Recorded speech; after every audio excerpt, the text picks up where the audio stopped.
મેમણ યુવા sports club દ્વારા આયોજિત સુલેમાન કપ ક્રિકેટ સ્પર્ધાની ફાઇનલ મેચ તાજેતરમાં યોજાઈ હતી. જોઈએ તે અંગે એક અહેવાલ.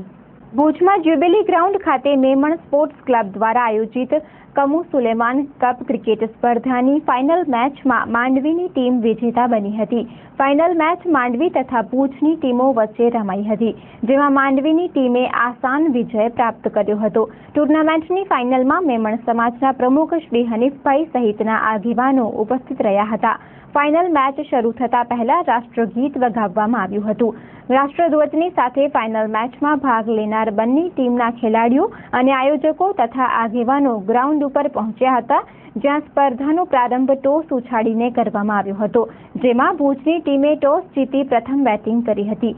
સમગ્ર આયોજન મેમણ સમાજના યુવા અગ્રણી શ્રી સરજીલભાઈ મેમણ, સાજિદભાઈ મેમણ, મુસ્તાકભાઈ, અશફાકભાઈ તથા ઇમરાનભાઈ મેમણ દ્વારા કરવામાં આવ્યું હતું. સતત બીજા વર્ષે યોજાયેલી આ સ્પર્ધા અંગેની જાણકારી આપતા ભુજ મેમણ સમાજના પ્રમુખ શ્રી હનીફભાઈએ ચંચળ ન્યૂઝ સાથે વાત કરી હતી.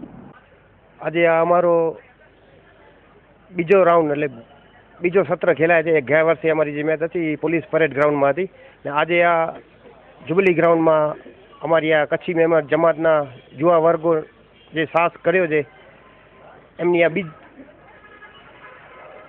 બીજી સત્ર ખેલાય છે, જેમાં આ ગ્રાઉન્ડ એ સારો છે ને ઉત્સાહ પણ ઘણો છે.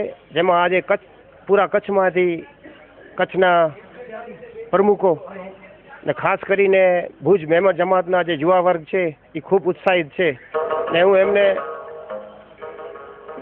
એમને ખૂબ ખૂબ મુબારકીને ખૂબ ખૂબ અભિનંદન આપું છું કે મેમણ સમાજ મુસ્લિમ સમાજમાં વેપાર વાણિજ્યમાં ખૂબ આગળ છે. વેપાર વાણિજ્યમાં ખૂબ મેમણ સમાજ આગળ છે ને આવા રમત ગમતમાં જો ઉત્સાહિત થાય તો એ યુવા વર્ગ માટે ખૂબ ખૂબ સારી વાત છે ને હું તમામ યુવા વર્ગ ભુજ જમાતના છે એમને ખૂબ ખૂબ અભિનંદન ખૂબ ખૂબ મુબારકી આપું છું.